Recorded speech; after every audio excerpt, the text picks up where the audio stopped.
Now to the Prime Minister's response to the results of that October 14 voice referendum. Other world events have intervened, but it is incredibly important that we tie this off and know where we're going. A new study out today by the Australian National University has found 87% of voters, they believe, say that Indigenous Australians should have a voice or a say over matters affecting them, and 76% of no voters, says the ANU, think that Aboriginal people deserved a voice on key policies and political decisions. A co-author of the study, Nicholas Biddle, says our findings suggest it's not so much the premise of recognition, but the model that was being presented to voters at the referendum that failed. Joining me now to discuss this, the Shadow Minister for Indigenous Australians, the wonderful Senator Jacinta Nampijinpa Price. I have to say, Jacinta Price, we have missed you here on Credlin. I'm delighted to have your company as always. When I read those findings, that accords with my sense of goodwill amongst Australians for better outcomes for Aboriginal people. I think I disagree with Nicholas Biddle that those sorts of results mean voters want a voice. I think they're saying they want Aboriginal people to have a say, sure, but they want the voice to be people like you in the parliament in a way that all Australians are represented and we're not divided by race. What do you think? Look, I'd have to agree, Peter. I think the conversations that I have, the overflowing comments and emails and correspondence that I receive suggests to me that Australians certainly did not want the voice proposal that the Albanese government had put on the table, but they do want ways forward, particularly for our most marginalised. I don't agree that they are seeking a sort of another voice model, but perhaps more so that this government should be listening to those voices that they completely ignore, who have answers to a lot of the problems that currently exist already. That's how I see it. They want a practical way forward for Indigenous Australians and no more separatism.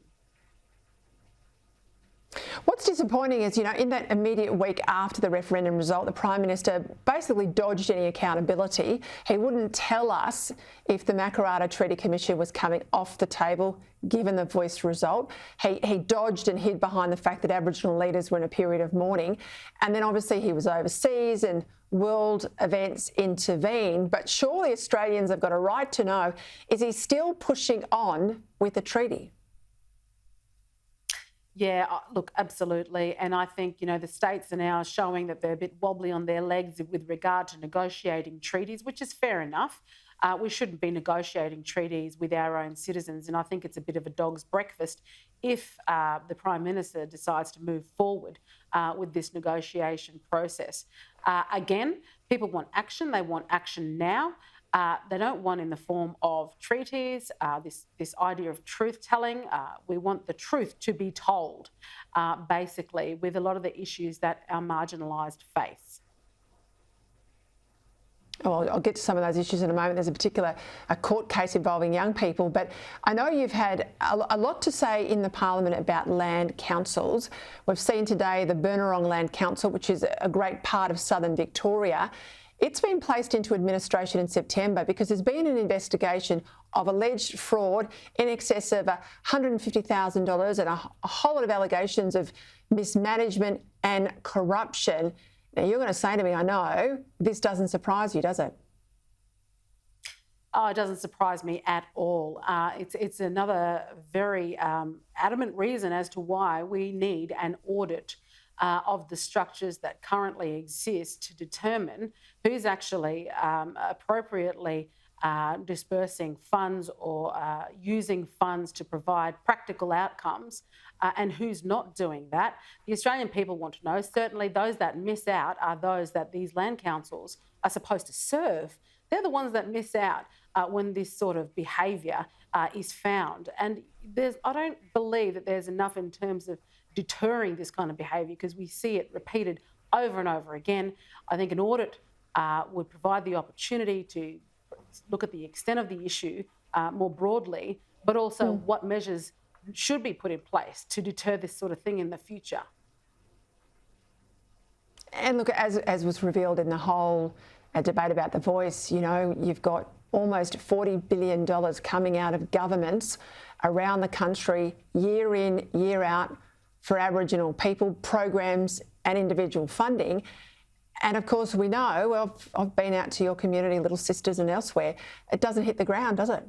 So where does it go? Where does it go? Well, that's exactly right. We need to understand where it goes, and we need to reinvest it where it should be providing outcomes. We also need to look at economic independence for Indigenous Australians and move away from this separatist model. You go out to a remote community. If you want to see socialism at play, go out there. It's happening before us. There's dependence on government, on welfare, and we need to create economic opportunity out in those communities and start treating them like small country towns instead of socialist enclaves. But there's a whole raft of things that I'd love to get my teeth into going forward. Just quickly, we've seen a New South Wales Supreme Court decision that allowed 2 Aboriginal kids, or lately recognised as Aboriginal kids, to be adopted by their long-term foster parents.